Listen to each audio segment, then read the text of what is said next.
ഇന്ത്യയിലും ചിലപ്പോൾ ലോകത്ത് തന്നെയും ശ്രദ്ധിക്കപ്പെട്ട ഒരു പേരാണ് കയ്യൂർ എന്നുള്ളത്. ആ കയ്യൂരിനെ ലോകോത്തരമായ നിലയിൽ ഉയർത്തിക്കൊണ്ടുവരാൻ സ്വന്തം ജീവിതം തന്നെ സമർപ്പിച്ച യുവധീരന്മാരായ കയ്യൂർ സഖാക്കൾ, അതിലേറ്റവും കൂടുതൽ പ്രായമുള്ളവർക്ക് 32 വയസ്സാണ്. കുഞ്ഞമ്പു നായർ, അപ്പു ചിരുകണ്ഠൻ, അബൂബക്കർ 19-20 വയസ്സൊക്കെ പ്രായമുള്ളവരാണ്. വളരെ ചെറുപ്പത്തിൽ തന്നെ സ്വജീവിതം പൂർണ്ണമായിട്ട് സാമ്രാജ്യത്വ വിരുദ്ധ പ്രസ്ഥാനത്തിൻ്റെ ഭാഗമായി കമ്മ്യൂണിസ്റ്റ് പ്രസ്ഥാനത്തിൻ്റെ ഒപ്പം നിന്ന് എല്ലാം സർവസ്വവും ത്യജിച്ച ധീരരായ രക്തസാക്ഷികളുടെ സ്മരണ നമ്മളിപ്പോൾ ഈ 82ാം വർഷവും പുതുക്കുകയാണ്. ആ സംഭവത്തിൻ്റെ ഓർമ്മയുള്ള ആരെങ്കിലും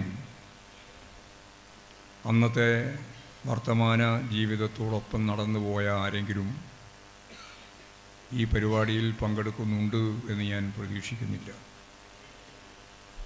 കാരണം 82 വർഷം മുമ്പുള്ള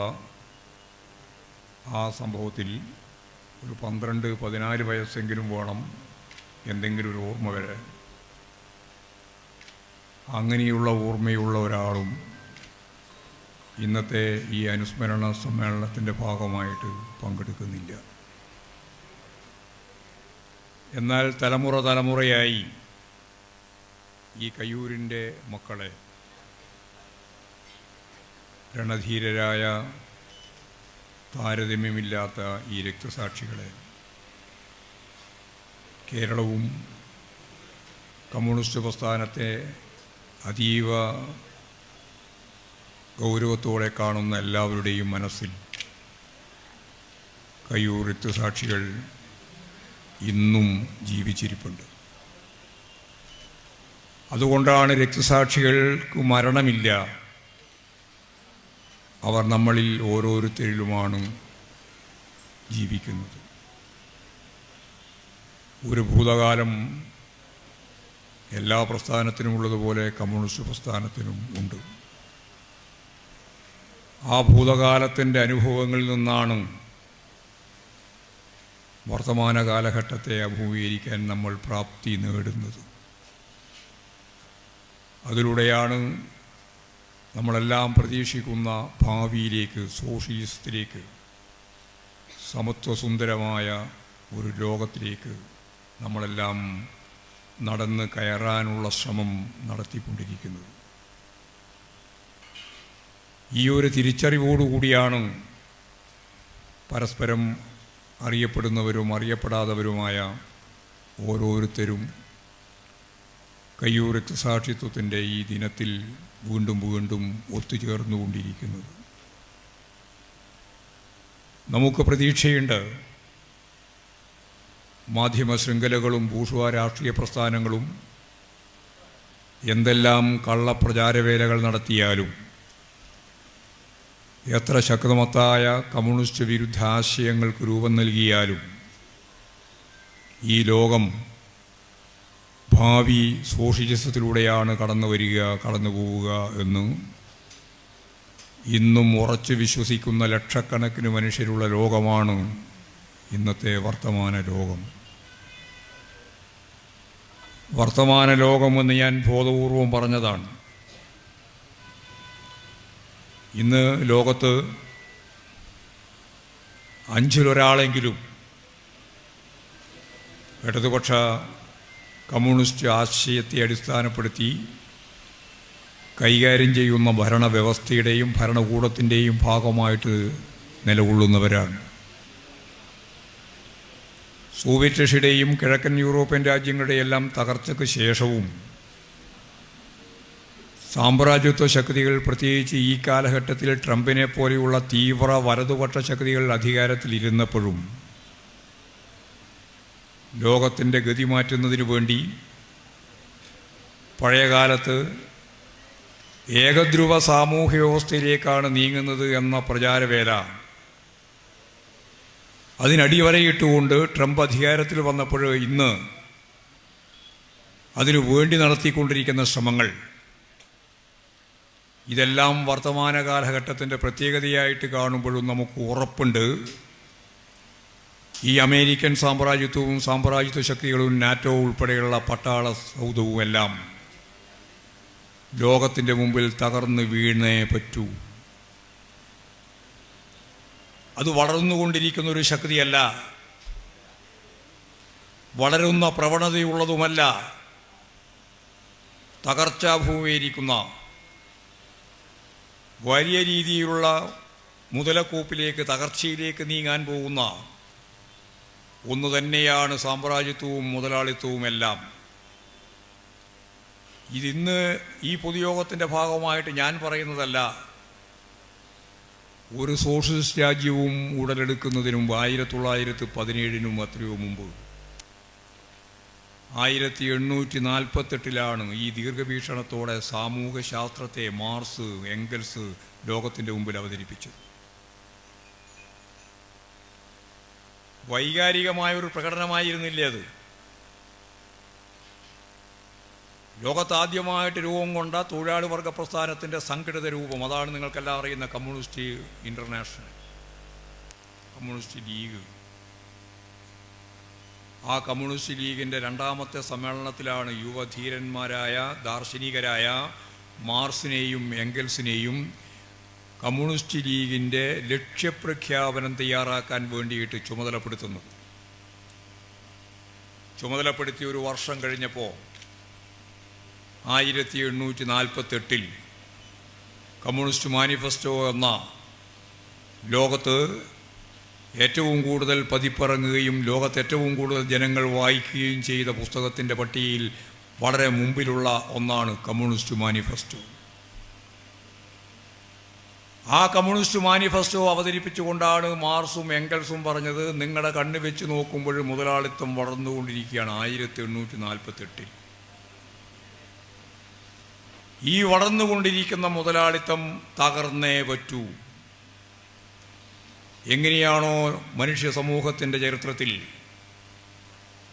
സാമൂഹ്യ വികാസഘട്ടങ്ങളുടെ ഭാഗമായി ഉൽപാദന വിതരണ ഘടനയിലെ വർഗങ്ങൾ, വർഗവിഭജിതമായ സാമൂഹ്യ വികാസഘട്ടത്തെപ്പറ്റി ചൂണ്ടിക്കാണിച്ചുകൊണ്ട് പറഞ്ഞു, അടിമത്തവും അതുപോലെ തന്നെ അടിമത്ത വ്യവസ്ഥയിലെ അടിമയും ഉടമയും, ഭൂപ്രഭുത്വത്തിലെ ഭൂയുടെ ഉടമ, അതുപോലെ തന്നെ അതിൻ്റെ ഭാഗമായിട്ടുള്ള കുടിയാൻ, കൃഷിക്കാരൻ, ഇതെല്ലാം എങ്ങനെയാണോ വളർന്നു വരികയും നിഷ്ക്രമിക്കുകയും ചെയ്തത്, അതുപോലെ നമ്മുടെ കണ്ണിൽ മുതലാളിത്തം വളർന്നുകൊണ്ടിരിക്കുന്നു എന്ന് നമുക്ക് തോന്നുമെങ്കിലും ഈ മുതലാളിത്തവും തകർച്ച അനിവാര്യമായി അനുഭവിച്ചേ പറ്റൂ. ഇതൊരു പ്രവചനം പോലെ ചൂണ്ടിക്കാണിച്ച ഒന്നല്ല. പ്രവാചകന്മാർ പറയുന്നത് പോലെ പറഞ്ഞ ഒരു കാര്യവുമല്ല. അതുകൊണ്ടാണ് ശാസ്ത്രീയ സോഷ്യലിസം എന്ന് തന്നെ അതിന് പേര് കിട്ടിയത്. ഇത് ശാസ്ത്രമാണ്, സാമൂഹ്യ ശാസ്ത്രം. യാദൃശ്ചികതയുടെ ആകത്തുകയല്ല ചരിത്രം. അതിന് കൃത്യമായ ശാസ്ത്രീയമായ നിലപാടുകളുണ്ട്, സമീപനങ്ങളുണ്ട്. ആ സമീപനത്തിൻ്റെ ഭാഗമായിട്ട് മുതലാളിത്ത പ്രതിസന്ധി എന്താണ് എന്ന് കൃത്യമായിട്ട് മാർക്സും എംഗൽസും പറഞ്ഞു. നമ്മൾ ഇന്നും കണ്ടുകൊണ്ടിരിക്കുന്നത്, ഇന്ത്യയിലായാലും അമേരിക്കയിലായാലും ലോകത്ത് കണ്ടുകൊണ്ടിരിക്കുന്നത്, സമ്പന്നർ കൂടുതൽ സമ്പന്നരായിക്കൊണ്ടിരിക്കുന്ന ഒരു ലോക പശ്ചാത്തലമാണ്. സോഷ്യലിസ്റ്റ് രാജ്യങ്ങളെ മാറ്റി നിർത്തിയാൽ സമ്പന്നർ കൂടുതൽ സമ്പന്നരാകുകയും ദരിദ്രർ കൂടുതൽ ദരിദ്രരാകുകയും ചെയ്യുന്ന കാലത്തെയാണ് മാർക്സും എംഗൽസും അടയാളപ്പെടുത്തിയത് മുതലാളിത്ത പ്രതിസന്ധി. അതാണ് മുതലാളിത്ത പ്രതിസന്ധി. സമ്പന്നർ കൂടുതൽ സമ്പന്നരാകുക, ദരിദ്രർ കൂടുതൽ ദരിദ്രരാകുക. അപ്പോൾ വർഗസമരത്തിൻ്റെ അനിവാര്യത കൃത്യമായിട്ട് മാർക്സും എംഗൽസും അടയാളപ്പെടുത്തി. എന്നിട്ട് എന്താണ് വഴിയെന്ന് വെറുതെ പറഞ്ഞു പോവുകയല്ല, ഉട്ടോപ്യൻ സോഷ്യലിസ്റ്റുകളെ പോലെ പറഞ്ഞു പോവുകയല്ല ചെയ്തത്. ശാസ്ത്രീയമായ വഴി എന്താണെന്നും ഏത് വർഗത്തെയാണ് ഇതിന് ആശ്രയിക്കാനാവുക എന്നും അതിൻ്റെ നേതാവ് ആരായിരിക്കുമെന്നും എല്ലാം നിർണയിക്കുന്നതിന് മാർക്സിനും എംഗൽസിനും സാധിച്ചു. അങ്ങനെയാണ് അധ്വാനിക്കുന്ന വർഗം ലോകത്തെ കീഴ്പ്പെടുത്തുമെന്ന് കൃത്യമായിട്ട് ചൂണ്ടിക്കാണിച്ചത്. അവരാണ് അധ്വാനിക്കുന്ന ശക്തി, ഉൽപാദക ശക്തി. അവർക്കാണ് ഈ രാജ്യത്തെ മാറ്റാനാവുക, ഈ ലോകത്തെ മാറ്റാനാവുക. നഷ്ടപ്പെടാൻ കൈച്ചങ്ങലകളും കാൽച്ചങ്ങലകളും മാത്രം, നേടാനുള്ളത് ഈ ലോകം മുഴുവൻ. ആവേശകരമായിട്ട് അവസാനിപ്പിക്കുന്നത് അങ്ങനെയാണ് മാർക്സിൻ്റെയും എംഗൽസിൻ്റെയും വളരെ ശ്രദ്ധേയമായ കമ്മ്യൂണിസ്റ്റ് മാനിഫെസ്റ്റോയിലെ അവസാനത്തെ ഭാഗം. ഈ ലോകം മുഴുവൻ നമുക്ക് നേടിയെടുക്കാനുള്ളതാണ്. ചൂഷണ വ്യവസ്ഥയെ നമുക്ക് തകർക്കാം, ഈ ചൂഷണ സമ്പ്രദായത്തെ നമുക്ക് മാറ്റാം, ഒരു പുതിയ സോഷ്യലിസം ഈ ലോകത്തിൻ്റെ മുമ്പിൽ ഉയർത്തിക്കൊണ്ടുവരാം. അതിന് സാധിക്കാൻ ഒറ്റ വഴി മാത്രമേ ഉള്ളൂ: അധ്വാനിക്കുന്ന വർഗം സംഘടിതരാകുക, ഏകോപിതരാവുക. ഈ വർഗസമര പോരാട്ടത്തിൽ ഭരണവർഗത്തിനെതിരായിട്ട് അതിശക്തിയായ പോരാട്ടം നടത്തുക. ആ പോരാട്ടത്തിലൂടെയാണ് ഈ രാജ്യവും ലോകവും മാറാൻ പോകുന്നത് എന്ന് മാർക്സും എംഗൽസും അന്ന് പറഞ്ഞു വെച്ചു. ആ പറഞ്ഞത് 1917 ആവുമ്പോഴേക്ക് പ്രാവർത്തികമായി. ലെനിൻ റഷ്യയിൽ വളരെ വ്യക്തമായ കാഴ്ചപ്പാടും അനുഭവത്തിൻ്റെയും അടിസ്ഥാനപ്പെടുത്തി അവിടെ ചക്കമത്തായ രീതിയിലുള്ള തൊഴിലാളി വർഗത്തിൻ്റെ, അധ്വാനിക്കുന്ന ജനവിഭാഗത്തിൻ്റെ, എംഗൽസാണത് ആ അർത്ഥത്തിൽ കൃത്യമായിട്ട് വിശകലനം ചെയ്ത് ലെനിനാണ് ചൂണ്ടിക്കാണിച്ചത്. അധ്വാനിക്കുന്ന വർഗത്തിൻ്റെ നേതൃത്വത്തിൽ അതിൽ തൊഴിലാളി വർഗമുണ്ട്, അതിൻ്റെ നേതൃത്വപരമായ പങ്ക് വഹിച്ചുകൊണ്ട് കർഷക ജനവിഭാഗമുണ്ട്. അവരെല്ലാം ചേർത്തുകൊണ്ട് ഉജ്ജ്വലമായിട്ട് സാറിസ്റ്റ് ഭരണകൂടത്തെ തകർത്തൊരു പുതിയ ഭരണകൂടത്തെ സ്ഥാപിക്കാൻ അവിടെ സാധിച്ചു. അതാണ് 10-70 വർഷക്കാലം നീണ്ടുനിന്ന ഒക്ടോബർ വിപ്ലവത്തിൻ്റെ സോഷ്യലിസ്റ്റ് സമ്പദ് വ്യവസ്ഥയുടെ ഈ ലോകം കണ്ട പുതിയ മാതൃക. ഭരണകൂട ശക്തിയായിട്ട് തൊഴിലാളി വർഗത്തിന് വളരാനാവും, അധ്വാനിക്കുന്ന വർഗത്തിന് വളരാനാവും. ലോകത്തെ ഏറ്റവും ശക്തിമത്തായ രാജ്യമെന്നും ലോക മുതലാളിത്തത്തിൻ്റെ തലവനെന്നും പറയുന്ന അമേരിക്കൻ സാമ്രാജ്യത്വത്തെ ഫലപ്രദമായിട്ട് നേരിടാൻ സാധിക്കത്തക്ക രീതിയിലുള്ള കരുത്തുള്ള രാജ്യമായിട്ട് ഇതിന് നിൽക്കാനാവും എന്ന് വളരെ വ്യക്തതയോടുകൂടി മനസ്സിലാക്കി. സോവിയറ്റ് റഷ്യ ഇന്ന് തകർന്നു. അത് സോഷ്യലിസത്തിൻ്റെ തകർച്ചയാണ് എന്ന് ആരും ധരിക്കേണ്ടതില്ല. സോഷ്യലിസം കൈകാര്യം ചെയ്യുന്നതിൽ വരുത്തിയ ഗുരുതരമായ വീഴ്ചയുടെ ഉൽപ്പന്നമാണ് തകർന്നുപോയ സോഷ്യലിസ്റ്റ് സമ്പദ് വ്യവസ്ഥയുടെ ഭാഗമായ USSR. ശരിയായ രീതിയിൽ കൈകാര്യം ചെയ്യപ്പെട്ടില്ലെങ്കിൽ, തെറ്റായ നിലപാട് സ്വീകരിച്ച് മുമ്പോട്ടേക്ക് പോയാൽ, സാമ്രാജ്യത്വം അതിശക്തമത്തായിട്ട് നിൽക്കുന്ന ലോക സാഹചര്യത്തിൽ ഏത് സോഷ്യലിസ്റ്റ് രാജ്യത്തിൻ്റെ ഭാഗമായാലും അതിൻ്റെ കരുതലോടെ, ശാസ്ത്രീയമായ സമീപനത്തോടെ, മാർക്സിൻ ലെനിനിസ്റ്റ് കാഴ്ചപ്പാടോടെ മുന്നോട്ടേക്ക് പോകാനും നയിക്കാനും സാധിക്കുന്നില്ലെങ്കിൽ തകർന്നു പോകുമെന്നുള്ളതിൻ്റെ ഏറ്റവും പ്രധാനപ്പെട്ട ഉദാഹരണമാണ് സോവിയറ്റ് റഷ്യയുടെയും കിഴക്കൻ യൂറോപ്യൻ രാജ്യങ്ങളുടെയും അനുഭവം. എന്നാൽ അപ്പോൾ തന്നെയാണ് നമുക്ക് 1949 മുതലുള്ള ചൈനയെ കാണാനാവുക.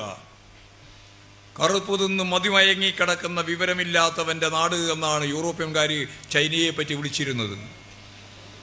ആ ചൈന ഇന്ന് ലോകത്തിലെ ഏറ്റവും പ്രധാനപ്പെട്ട സാമ്പത്തിക ശക്തിയായിട്ട് മാറുകയാണ്. ചിലപ്പോൾ വളരെ വേഗം അമേരിക്കയെ കവച്ചു വെച്ചുകൊണ്ട് ലോകത്തിലെ ഏറ്റവും പ്രധാനപ്പെട്ട കരുത്തുള്ള രാജ്യമായിട്ട് ചൈന മാറുകയാണ്. ചൈനയുടെ മാറ്റത്തെ നന്നായിട്ട് പഠിക്കാൻ നമുക്കാവണം, പ്രത്യേകിച്ച് കമ്മ്യൂണിസ്റ്റുകാർക്ക്. നമുക്കറിയാം, സോവിയറ്റ് റഷ്യയും കിഴക്കൻ യൂറോപ്യൻ രാജ്യങ്ങളും തകർന്നുപോയ 1990കളുടെ ആദ്യകാലം. അന്ന് പ്രതിവിപ്ലവ ശക്തികൾ ലോകവ്യാപകമായിട്ട് ഇവർക്ക് പിന്തുണയായിരുന്നു. അങ്ങനെയാണ് അതിശക്തിമത്തായി നിന്നിരുന്ന സോവിയറ്റ് റഷ്യയെ തകർക്കാൻ അവർക്ക് സാധിച്ചത്. അതിൻ്റെ വിശദാംശങ്ങളിലേക്ക് ഞാൻ കടക്കുന്നില്ല. ഞാൻ ഒരു കാര്യം ഇവിടെ ചൂണ്ടിക്കാണിക്കാൻ വേണ്ടിയിട്ടാണ് ഇത്രയും പറഞ്ഞത്. അത് ചൈന, ജനകീയ ചൈന ഒരു പുതിയ വിപ്ലവപാത വെട്ടിത്തുറന്ന് മാവോ സേതൂങ്ങിൻ്റെ നേതൃത്വത്തിൽ നടന്ന ജനകീയ വിപ്ലവം, അതിൻ്റെ ഭാഗമായിട്ട് കെട്ടിപ്പൊക്കിയ ജനകീയ ഗവൺമെൻറ് 1990കളുടെ ആദ്യം ടിയാൻമെൻ സ്ക്വയർ ഇന്നും അന്നും അറിയപ്പെടുന്നൊരു കേന്ദ്രം. അവിടെയാണ് ഇപ്പോഴും മാവോ സെ തൂങ്ങിൻ്റെ ശരീരം കൃത്യമായിട്ട് വെച്ചിട്ടുള്ളത്. ആ ടിയാൻമെൻ സ്ക്വയറിൻ്റെ ഭാഗമായി വലിയ പ്രതിവിപ്ലവ ശക്തികളുടെ ഏകോപിതമായ രീതി, പ്രതിവിപ്ലവ ശക്തികൾ അരങ്ങേറുക. ആ അരങ്ങേറ്റത്തിൽ ചൈനീസ് കമ്മ്യൂണിസ്റ്റ് പാർട്ടിയുടെ ജനറൽ സെക്രട്ടറിയും ഭരണകൂടത്തിൻ്റെ തലവനും കാലടറിപ്പോയി. സത്യം പറഞ്ഞാൽ EMS അതിനെപ്പറ്റി പറഞ്ഞത് തലനാരഴയുടെ വ്യത്യാസത്തിനാണ് ചൈന രക്ഷപ്പെട്ടത്. അത് കേവലമായ യാന്ത്രികമായ രീതിയിൽ രക്ഷപ്പെട്ടു പോയ ഒന്നല്ല, അതിനും അടിസ്ഥാനമുണ്ട്. തെറ്റായ സമീപനത്തിലേക്ക് ഞാൻ നേരത്തെ പറഞ്ഞ പോലെ കാലിടറി വീണ കമ്മ്യൂണിസ്റ്റ് നേതൃത്വത്തിൻ്റെയും ഭരണകൂട നേതൃത്വത്തിൻ്റെയും സ്ഥാനത്തേക്ക് ആരും പ്രതീക്ഷിക്കാത്ത ഒരു ഉത്തരവാദിത്വവും പ്രത്യേകമായിട്ട് സമൂഹത്തിൻ്റെ ഭാഗമായിട്ടില്ലാത്ത ഒരാൾ കടന്നു വരികയാണ്. പട്ടാള ശക്തികൾക്ക് മുമ്പിൽ നിന്നുകൊണ്ട് അദ്ദേഹത്തിൻ്റെ പേരാണ് Deng Xiaoping. Deng Xiaoping ചൈനയിലെല്ലാമായിരുന്നു. Communist പാർട്ടിയുടെ ജനറൽ സെക്രട്ടറി ആയിരുന്നു വർഷങ്ങളോളം. ഭരണകൂടത്തിൻ്റെ തലവനായിരുന്നു അദ്ദേഹം. അങ്ങനെ ചൈനീസ് കമ്മ്യൂണിസ്റ്റ് പാർട്ടിയുടെ ഏറ്റവും പ്രമുഖനായ നേതാവ്, ആ നേതാവ് രംഗത്തേക്ക് വന്നു. കാലടറിപ്പോയ പാർട്ടിയുടെ അന്നത്തെ ഏറ്റവും പ്രമുഖനായിട്ടുള്ള ചൈനീസ് പാർട്ടിയുടെ നേതാവിൻ്റെ മുമ്പിലേക്ക് കയറി, ഭരണകൂടത്തിൻ്റെ തലവൻ്റെ മുമ്പിലേക്ക് കയറി, പട്ടാളത്തെ കൂടെ പൂർണ്ണമായിട്ട് നിർത്തി പ്രതിവിപ്ലവ ശക്തികളെ കൃത്യമായ രീതിയിൽ പരാജയപ്പെടുത്തി. അങ്ങനെയാണ് പ്രതിവിപ്ലവ ശക്തികൾ കീഴടങ്ങേണ്ടി വന്നത്. അപ്പോഴാണ് ഞങ്ങളൊരു കാര്യം പറഞ്ഞത്, നേതാവ് എന്ന് പറയുന്നത് വലതുപക്ഷത്ത്, അതായത് പേരിൻ്റെ വലതുഭാഗത്ത് എഴുതി ചേർക്കുന്ന സ്ഥാനപ്പേരല്ല.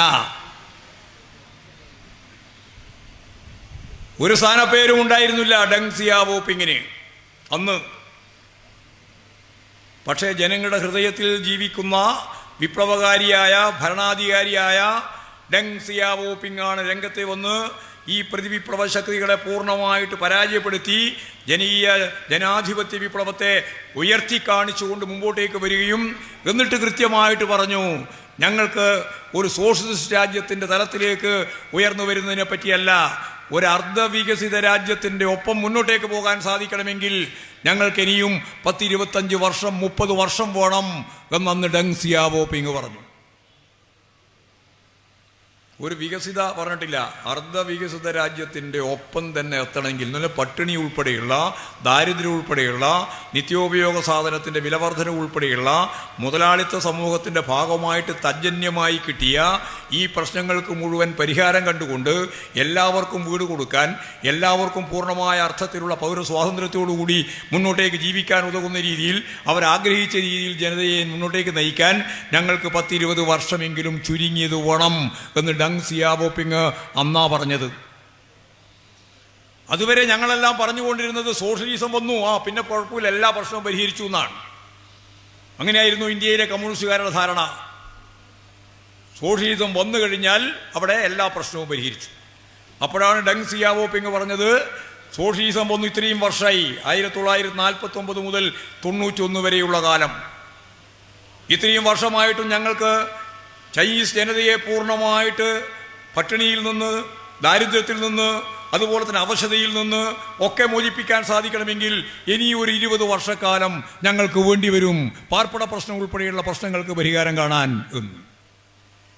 കഴിഞ്ഞ പാർട്ടി കോൺഗ്രസിൻ്റെ ഭാഗമായിട്ട് അവർ പറഞ്ഞു, ലോകത്തെ ഏറ്റവും കൂടുതൽ ജനസംഖ്യയുള്ള രാജ്യമായി ചൈന, ആ ചൈനയിലെ തൊഴിലില്ലായ്മ, അവിടെ ഉണ്ടായിരുന്ന ദാരിദ്ര്യത്തിൻ്റെ പിന്നോക്കാവസ്ഥ ഉൾപ്പെടെയുള്ള മനുഷ്യൻ്റെ ജീവിതവുമായി ബന്ധപ്പെട്ട മൗലികമായ പ്രശ്നങ്ങൾ ഓരോന്നും ഞങ്ങളിതാ പരിഹരിച്ചു കഴിഞ്ഞിരിക്കുന്നു എന്ന് പറഞ്ഞത് ഇപ്പോഴാണ്. ഒരു സുദീർഘമായ കാലം അതിനു വേണ്ടി വന്നു. ഒരു കാര്യം അതിൻ്റെ ഇടയിൽ തന്നെ നമുക്ക് മനസ്സിലായി, ലോകത്തിലെ മുമ്പിൽ ഏറ്റവും പ്രധാനപ്പെട്ട കമ്പോള സമ്പത്ത് വ്യവസ്ഥയുടെ ഭാഗം കൂടിയായിട്ട് ചൈന മാറി. കാരണം ചൈനയെ ലക്ഷക്കണക്കിന് കോടിക്കണക്കിന് മനുഷ്യൻ്റെ ജീവിതത്തെ പുതുക്കി പണിയാൻ സാധിക്കണമെങ്കിൽ അവരുടെ കയ്യിൽ മൂലധനമില്ല.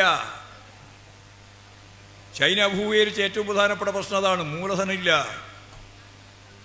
അപ്പോൾ ധനമൂലധനത്തെ ആശ്രയിക്കാതെ ചൈനയ്ക്ക് മുന്നോട്ടേക്ക് പോകാൻ പറ്റില്ല. അപ്പോൾ തർക്കമുണ്ടായി.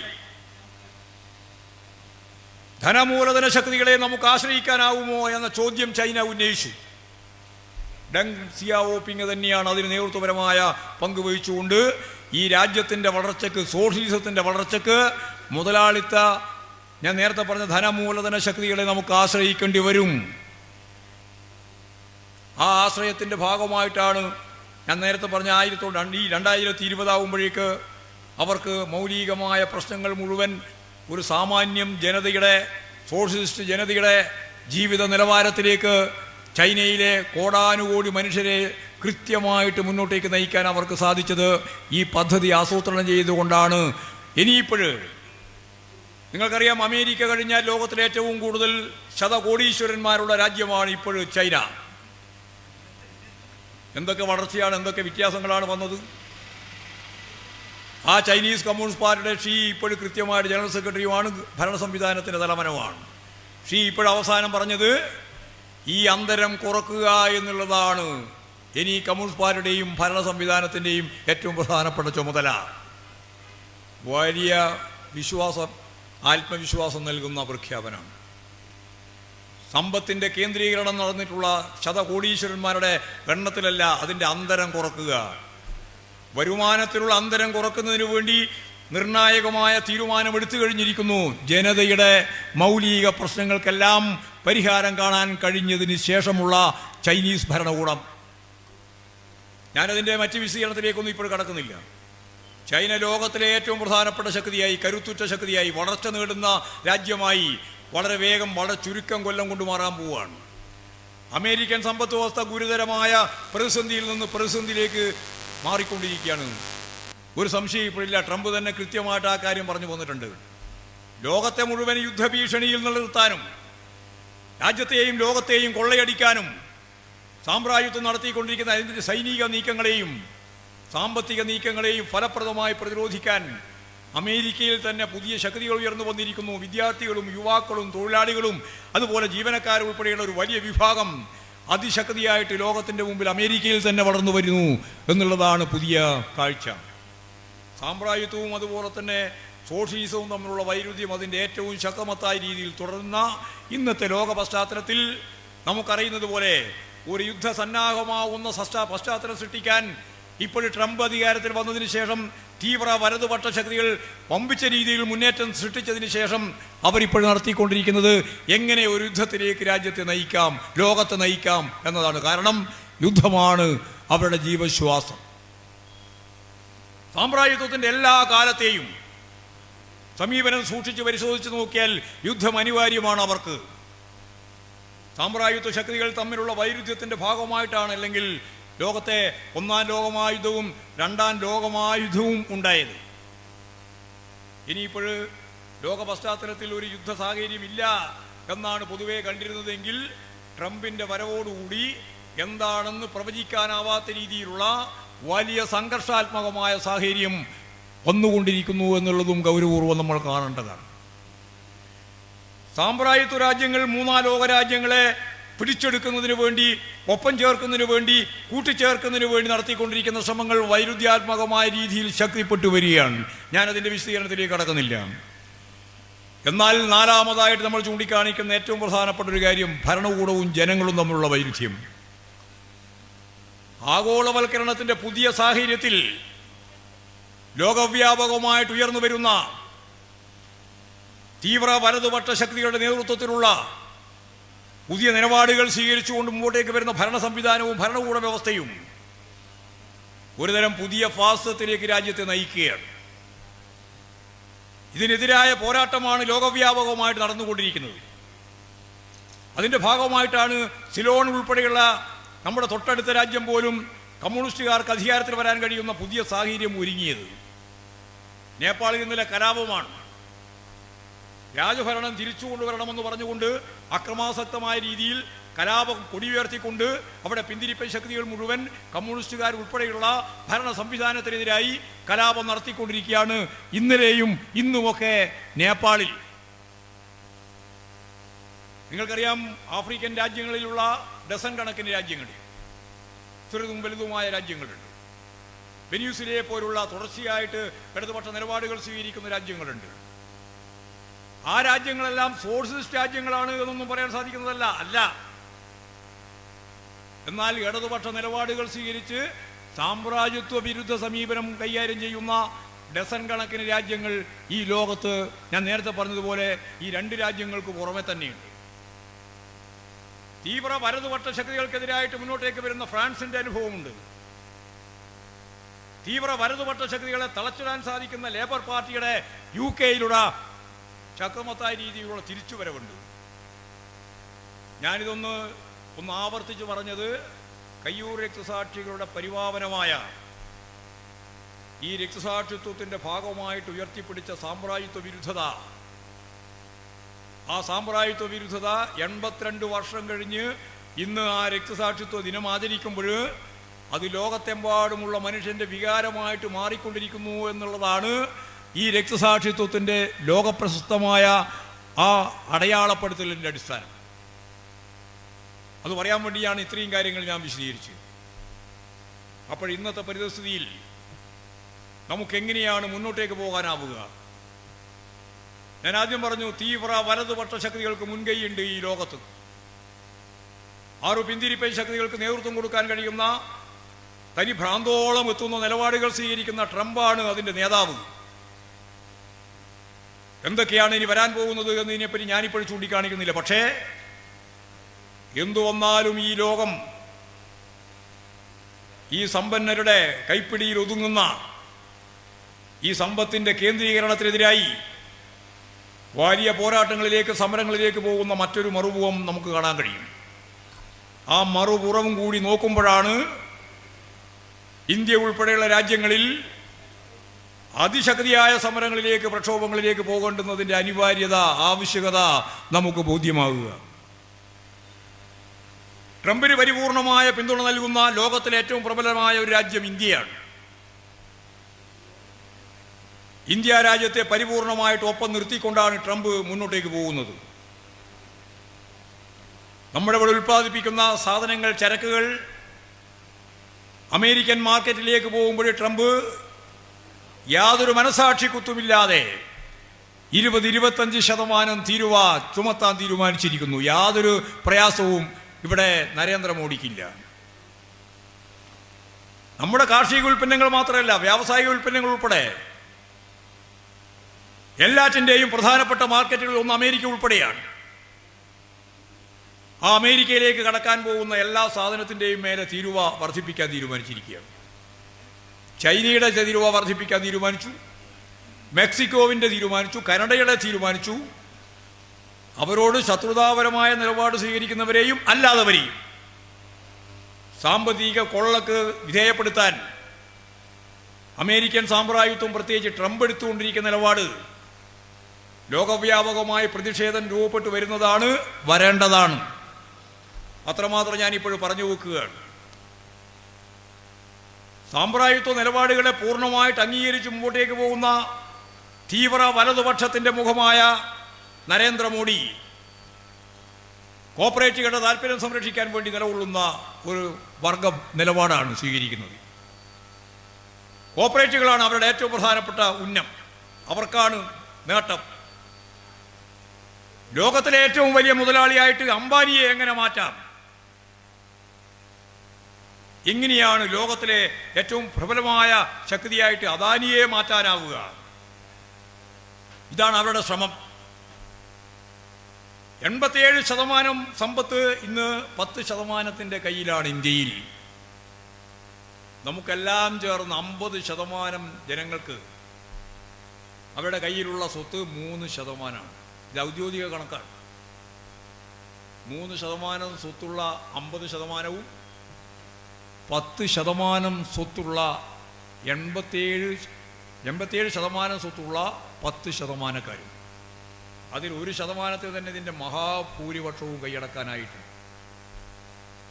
ഇങ്ങനെയുള്ളൊരു സാഹചര്യത്തിൽ ഈ കോർപ്പറേറ്റ് വൽക്കരണത്തിനെതിരായി, വർഗീയ ധ്രുവീകരണത്തിലൂടെ ജനതയെ ഛിന്ന ഭിന്നമാക്കാൻ നടത്തിക്കൊണ്ടിരിക്കുന്ന സ്വത്വവാദ നിലപാടുകൾക്കെതിരായി, വർഗീയ സമീപനത്തിനെതിരായി, ഈ രാജ്യത്തെ മതരാഷ്ട്രമാക്കുന്നതിനു വേണ്ടി നടത്തിക്കൊണ്ടിരിക്കുന്ന RSS ഉൾപ്പെടെയുള്ള വർഗീയ ശക്തികളുടെ ശ്രമത്തിനെതിരായി, അമിതാധികാര വാഴ്ചക്കെതിരായി ഈ രാജ്യം ഒറ്റക്കെട്ടായിട്ട് നിലകൊള്ളേണ്ടുന്ന പ്രത്യേക കാലഘട്ടത്തിലാണ് നമ്മൾ ഈ 82ാം രക്തസാക്ഷിത്വ ദിനാചരണം കയ്യൂരിൽ ആചരിക്കുന്നത്. എല്ലാ ജനതയെയും യോജിപ്പിച്ച് അണിനിരത്തിക്കൊണ്ട് മാത്രമേ ഇതിനെ നമുക്ക് നേരിടാൻ കഴിയുള്ളൂ. ഇടതുപക്ഷ പാത്രം വിചാരിച്ചാൽ സാധിക്കുന്നതല്ല.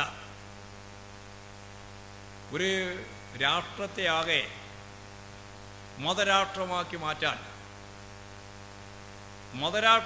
മാറ്റുന്നില്ല എന്നുള്ള പരാതിയിലാണ് മഹാത്മാഗാന്ധിയെ കൊന്നത്. മഹാത്മാഗാന്ധി രക്തസാക്ഷിത്വം വരിക്കേണ്ടി വന്നത് ഒരു മതരാഷ്ട്രമാക്കിയിട്ട് ഇന്ത്യയെ മാറ്റില്ല, മതനിരപേക്ഷ രാഷ്ട്രം. ആ മതനിരപേക്ഷ രാഷ്ട്രത്തിന്റെ ഭാഗമായിട്ട് അധികകാലം ജീവിക്കാൻ ആ മനുഷ്യനെ, മഹാത്മാഗാന്ധിയെ, ഈ വർഗീയവാദികൾ അനുവദിച്ചിട്ടില്ല. ഇപ്പോഴും മതാധിഷ്ഠിതമായ പൗരത്വ ഭേദഗതി നിയമം ഉൾപ്പെടെയുള്ള നിയമങ്ങൾ, ഇനിയിപ്പോഴും പല സംസ്ഥാനങ്ങളിലും നടപ്പിലാക്കിയിട്ടുള്ള ഏക സിവിൽ കോഡ് പോലുള്ള നിയമങ്ങൾ, ദേശീയ അടിസ്ഥാനത്തിൽ ഒരു രാജ്യം ഒരു തെരഞ്ഞെടുപ്പ്, ഒരു രാജ്യം ഒരു ഭാഷ, ഒരു രാജ്യം ഒരു നേതാവ്, എല്ലാം കേന്ദ്രീകരണത്തിൻ്റെ പുതിയ തലം, ഫെഡറൽ സംവിധാനത്തെ പൂർണ്ണമായിട്ടും അവസാനിപ്പിക്കാനുള്ള ബോധപൂർവമായ ഇടപെടൽ, നിയോജക മണ്ഡലങ്ങളെല്ലാം ഇപ്പോഴും സെൻസസ് നടക്കാതെ തന്നെ അവിടെ ഇംഗിതത്തിനനുസരിച്ച് മാറ്റാൻ ജനസംഖ്യയുടെ പേരും പറഞ്ഞ് ഇന്ന് ഉത്തരേന്ത്യൻ സംസ്ഥാനങ്ങളിൽ BJPക്ക് സ്വാധീനമുള്ള മേഖലയിൽ UP ഉൾപ്പെടെ ഇന്നുള്ള സീറ്റിൻ്റെ എത്രയോ മടങ്ങ് അധികം കൊണ്ടുവരിക, ദക്ഷിണേന്ത്യൻ സംസ്ഥാനം കേരളം ഉൾപ്പെടെ തമിഴ്നാട് ഉൾപ്പെടെയുള്ള സംസ്ഥാനങ്ങളുടെ സീറ്റിൻ്റെ എണ്ണം കുറക്കുക. അതിനെതിരായ ഒരു പ്രതിരോധം ഇപ്പോഴും തമിഴ്നാട്ടിൽ രൂപപ്പെട്ടിട്ടുണ്ട്. ഇന്ത്യയിലെ വിവിധ സംസ്ഥാനങ്ങളിലെ മുഖ്യമന്ത്രിമാർ അതിൽ പങ്കെടുത്തിട്ടുണ്ട്. സഖാവ് പിണറായി ഉൾപ്പെടെയുള്ള നേതാക്കന്മാർ അതിൽ പങ്കെടുത്ത് സംസാരിച്ചിട്ടുണ്ട്. ശരിയായ രീതിയിൽ ചർച്ച നടത്തി ആവശ്യമായ രീതിയിലുള്ള സമന്വയം പാലിച്ച് ഫലപ്രദമായിട്ട് മണ്ഡലം പുനർവിഭജനം ചെയ്യാതെ ഏകപക്ഷീയമായി മണ്ഡലം പുനർവിഭജനം ചെയ്താൽ അത് വലിയ അപകടം സൃഷ്ടിക്കുമെന്ന് ചെന്നൈ സമ്മേളനം, പ്രതിപക്ഷ നേതാക്കന്മാർ ഉൾപ്പെടെ പങ്കെടുത്ത, മുഖ്യമന്ത്രിമാർ വരെ പങ്കെടുത്ത ആ സമ്മേളനം ഇപ്പോഴും ചൂണ്ടിക്കാണിച്ചിട്ടുണ്ട്. അതൊരു താക്കീതാണ്. ഹിന്ദി അടിച്ചേൽപ്പിക്കാനുള്ള ബോധപൂർവമായ ശ്രമത്തെ ഞങ്ങളാരും ഹിന്ദി വേണ്ട എന്ന് പറഞ്ഞിട്ടില്ല, കമ്മ്യൂണിസ്റ്റുകാരും പറഞ്ഞിട്ടില്ല. പക്ഷേ ദേശീയ ഭാഷ ഒറ്റ ഭാഷയേ പാടുള്ളൂ, അത് ഹിന്ദി ആവണം എന്ന നിലപാട് പിടിച്ച് മുമ്പോട്ടേക്ക് വന്നാൽ വിവിധ സംസ്ഥാനങ്ങളിലുള്ള യൂണിയൻ്റെ ഭാഗമായിട്ടുള്ള, അങ്ങനെയാണ്, ഇത് സെൻട്രൽ ഗവൺമെൻറ് യൂണിയൻ ഗവൺമെൻറ്റാണ്, നിരവധി സംസ്ഥാനങ്ങൾ ചേർന്നതാണ്. ഫെഡറൽ സംവിധാനത്തിൻ്റെ ഏറ്റവും പ്രധാനപ്പെട്ട മൂല്യം അതാണ്. അവരുടെ ഓരോരുത്തരുടെയും തനിമ, വൈവിധ്യം നിലനിർത്തി മുന്നോട്ടേക്ക് കൊണ്ടുപോകാനാവണം. അപ്പോൾ കേരളത്തിൻ്റെതായാലും തമിഴ്നാടിൻ്റെതായാലും ഒഡീഷയുടേതായാലും അതുപോലെ തന്നെ ഗോവയുടേതായാലും അതുപോലെ തന്നെ കർണാടകത്തിൻ്റെതായാലും അവരവരുടെ ഭാഷയുണ്ട്, അവരുടെ സംസ്കാരത്തിൻ്റെ ഭാഗമായിട്ട് രൂപപ്പെട്ടു വന്നതാണ് ഇത് ഓരോന്നും തന്നെ. അതെല്ലാം പൂർണ്ണമായിട്ട് അവസാനിപ്പിച്ച് ഇവിടെ ഹിന്ദി മാത്രമേ പഠിക്കാൻ പാടുള്ളൂ, പഠിപ്പിക്കാൻ പാടുള്ളൂ, എല്ലാം ഹിന്ദിയിലൂടെ ആവണം. ഇത് മുമ്പും പറഞ്ഞാണ്. ഞാൻ നേരത്തെ പറഞ്ഞതുപോലെ ഒരു രാജ്യം ഒരു ഭാഷ എന്നത് സ്വേച്ഛാധിപത്യപരമായ ഫാസിസ്റ്റ് രീതിയിലുള്ള നിലപാടിലേക്കാണ് അത് നയിക്കുക. ഇതിനെല്ലാം എതിരായിട്ട് ജനകീയ പ്രസ്ഥാനം വളർന്നു വരേണ്ടതായിട്ടുണ്ട്. ഏതായാലും ഒരു കാര്യം നമ്മൾ രക്ഷപ്പെട്ടു. 18ാം ലോകസഭാ തെരഞ്ഞെടുപ്പിൻ്റെ ഭാഗമായിട്ട് ഇന്ത്യയിൽ രാമരാജ്യത്തിൻ്റെ പേര് പറഞ്ഞുകൊണ്ടാണ് ഒരു ഭാഗം പ്രവർത്തിക്കുന്നതെങ്കിൽ മറുഭാഗത്ത് വർഗീയ ധ്രുവീകരണത്തിൻ്റെ മുദ്രാവാക്യം വെച്ച് ഈ ഭരണഘടന വേണ്ട, ഈ ഭരണഘടന പിച്ച് ചീന്തേണ്ടതാണ്, അവസാനിപ്പിക്കേണ്ടതാണ്.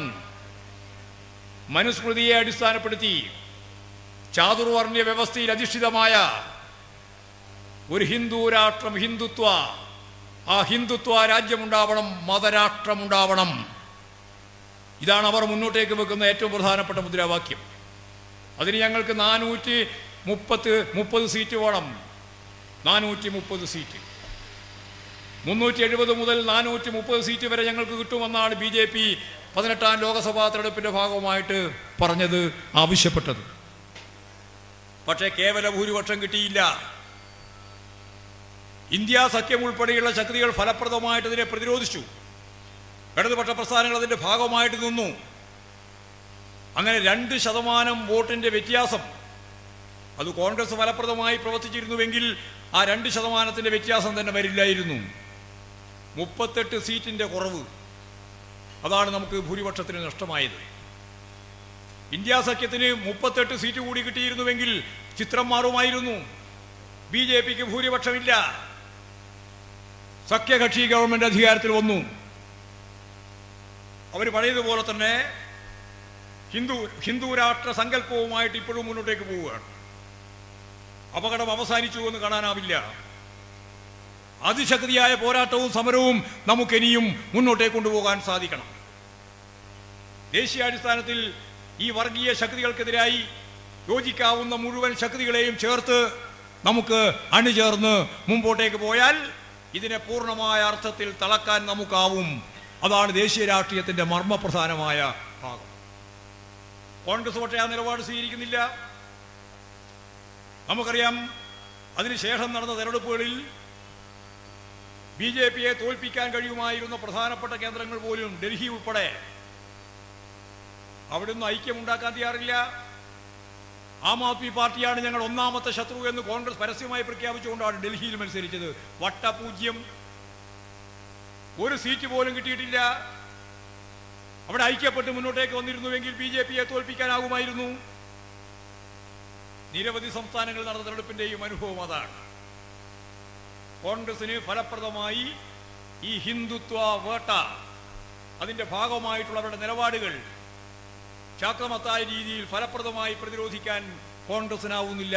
മൃദു ഹിന്ദുത്വ നിലപാട് സ്വീകരിച്ചുകൊണ്ട് തന്നെ ഈ കാര്യങ്ങളെല്ലാം കൃത്യമായിട്ട് അവലോകനം ചെയ്ത് കമ്മ്യൂണിസ്റ്റ് പാർട്ടി ഓഫ് ഇന്ത്യ, മാർക്സിസ്റ്റും അതുപോലെ തന്നെ CPIയും 2 പാർട്ടി കോൺഗ്രസുകൾ നടക്കാൻ പോവുകയാണ്. തീർച്ചയായും ഈ രാജ്യത്തിൻ്റെ ഭാവി എന്താണെന്ന് കൃത്യമായിട്ട് മനസ്സിലാക്കി ഈ ശക്തികൾക്കെതിരായി അതിശക്തിയായ പോരാട്ടം ദേശവ്യാപകമായിട്ട് രൂപപ്പെടുത്താൻ ഉതകുന്ന നിലപാടുകൾ സ്വീകരിച്ച് ഇടതുപക്ഷ പ്രസ്ഥാനങ്ങൾ മുന്നോട്ടേക്ക് പോകും. ആ പ്രസ്ഥാനങ്ങളുടെ ശക്തി തനിച്ചുള്ള സ്വാധീനം കൊണ്ട് മാത്രം നമുക്ക് ഈ അപകടത്തെ നേരിടാനാവില്ല എന്നുള്ളതുകൊണ്ട് അതിവിപുലമായ രീതിയിലുള്ള ഇടതുപക്ഷ ജനാധിപത്യ ശക്തികളെ രൂപപ്പെടുത്തിക്കൊണ്ട് മതനിരപേക്ഷതയ്ക്ക് വേണ്ടിയുള്ള പോരാട്ടം, ഫെഡറൽ സംവിധാനത്തിന് വേണ്ടിയുള്ള പോരാട്ടം, ഈ ഭരണഘടനയ്ക്ക് വേണ്ടിയുള്ള പോരാട്ടം ഇന്ത്യയിൽ ശക്തിയായിട്ട് തുടരേണ്ടതുണ്ട് എന്നാണ് ദേശീയ രാഷ്ട്രീയത്തിൻ്റെ മർമ്മപ്രധാനമായ ഭാഗം. കേരളത്തിൻ്റെ രാഷ്ട്രീയത്തിലേക്ക് വന്നാൽ ഏതാണ്ട് 9 വർഷമാകുകയാണ് ഇടതുപക്ഷ ജനാധിപത്യ മുന്നണി ഗവൺമെന്റിന് പ്രായം. ഇന്ത്യയുടെ ചരിത്രത്തിൽ ആദ്യമായിട്ടാണ് ഇടതുപക്ഷ പ്രസ്ഥാനത്തിന് തുടർ ഭരണം. കഴിഞ്ഞ പ്രാവശ്യം നടന്ന തെരഞ്ഞെടുപ്പിൽ കേന്ദ്ര ഏജൻസികളും വാർത്താ മാധ്യമ ശൃംഖലകളാകെയും ഇടതുപക്ഷ പ്രസ്ഥാനത്തിനെതിരായി പിണറായി വിജയന്റെ ഭരണ സംവിധാനത്തിന്റെ അന്ത്യം കുറിക്കുകയാണ് എന്ന് പ്രഖ്യാപിച്ചുകൊണ്ട് എന്തെല്ലാം പ്രചാരവേലകൾ നടത്തി എന്ന് ഞാൻ പറയേണ്ടതില്ല. അതെല്ലാം കഴിഞ്ഞ് തെരഞ്ഞെടുപ്പ് കഴിഞ്ഞപ്പോൾ 99 സീറ്റ് നേടി ഇടതുപക്ഷ ജനാധിപത്യ മുന്നണി വമ്പിച്ച ഭൂരിപക്ഷത്തോടുകൂടി അധികാരത്തിൽ രണ്ടാമത് തിരിച്ചു വന്നു. രണ്ടാമത് തിരിച്ചു വരിക എന്നുള്ളത് ഇന്ത്യയെ സംബന്ധിച്ച്, കേരളത്തെ സംബന്ധിച്ച് വളരെ പ്രധാനപ്പെട്ട കാര്യമാണ്. ഇപ്പോഴതിൻ്റെ 4 കൊല്ലം പൂർണ്ണമാവാൻ പോവാണ്. രണ്ടാമത്തെ ടേമിൻ്റെ 4ാം വാർഷികം ആചരിക്കാൻ പോവാണ് വരുന്ന 21-ാം തീയതി മുതൽ. ആ വാർഷികാഘോഷ പരിപാടികൾ കേരളത്തിലുടനീളം ശക്തിയായ രീതിയിൽ ജനകീയ മുന്നേറ്റത്തിൻ്റെ ഭാഗമായി സംഘടിപ്പിക്കണമെന്ന് തന്നെയാണ് ഇപ്പോൾ LDF തീരുമാനിച്ചത്. ആ തീരുമാനത്തിൻ്റെ ഭാഗമായിട്ട് വിവിധ പരിപാടികൾ നടക്കും. എന്നാൽ കേരളത്തിൻ്റെ വളർച്ചയും വികാസവും തടഞ്ഞേ പറ്റൂ എന്ന കാഴ്ചപ്പാട് വെച്ച് കേരളത്തിന് നൽകേണ്ടുന്ന ആനുകൂല്യങ്ങളൊന്നും തരാതെ, ഓശാരല്ല നമുക്ക് കിട്ടേണ്ടുന്ന കാര്യം തരാതെ ലക്ഷക്കണക്കിന് കോടി ഉറുപ്പികയാണ് കഴിഞ്ഞ വർഷങ്ങളിലൊക്കെ പിടിച്ചു വെച്ചത് ഓരോ കൊല്ലവും. അതുകൊണ്ടാണ് സാമ്പത്തിക മേഖലയിൽ നമ്മൾ പ്രതിസന്ധി അഭിമുഖീകരിക്കുന്നത്. ആദ്യത്തെ 5 കൊല്ലക്കാലം നമ്മൾ എങ്ങനെയാണ് രക്ഷപ്പെട്ടത്? അന്നും ഈ BJP ഗവൺമെന്റ് തന്നെയാണല്ലോ. ഒരു വികസന പ്രവർത്തനവും നടത്താൻ അനുവദിക്കാത്ത രീതിയിൽ ഇവിടെ മുന്നോട്ടേക്ക് പോയപ്പോൾ ഭാവനാപൂർവമായ നിലപാട് സ്വീകരിച്ചിട്ട് നമ്മൾ കിഫ്ബി എന്ന സംവിധാനത്തെ ഉപയോഗിച്ചു. കേന്ദ്ര ഗവൺമെന്റിന്റെ പഠിച്ച പണി 18 പയറ്റിയിട്ടും കേരളത്തിൽ എവിടെ നോക്കുമ്പോഴും സുന്ദരമായ റോഡ്, എവിടെ നോക്കുമ്പോഴും ആവശ്യമുള്ള പാലം, എവിടെ നോക്കുമ്പോഴും പശ്ചാത്തല സൗകര്യത്തിന്റെ ഭാഗമായി സ്കൂളുകൾക്ക് LP സ്കൂളുകൾ മുതൽ ഹയർ സെക്കൻഡറി സ്കൂൾ വരെ കെട്ടിടം, ആശുപത്രിക്ക് മനോഹരമായിട്ടുള്ള കെട്ടിടങ്ങൾ, അത്ഭുതകരമായൊരു വളർച്ച. 65,000 കോടി ഉറുപ്പിയുടെ കിഫ്ബിയുടെ ഭാഗമായ പശ്ചാത്തല സൗകര്യ വികസനം. കണ്ണഞ്ചിപ്പിക്കുന്ന ഈ വികസന പദ്ധതിയിൽ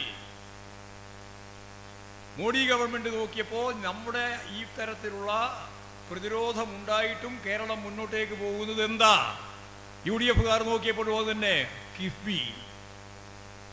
അപ്പോൾ ഇനി ഈ കിഫ്ബിയെ മുന്നോട്ടേക്ക് നയിക്കാൻ പറ്റില്ല.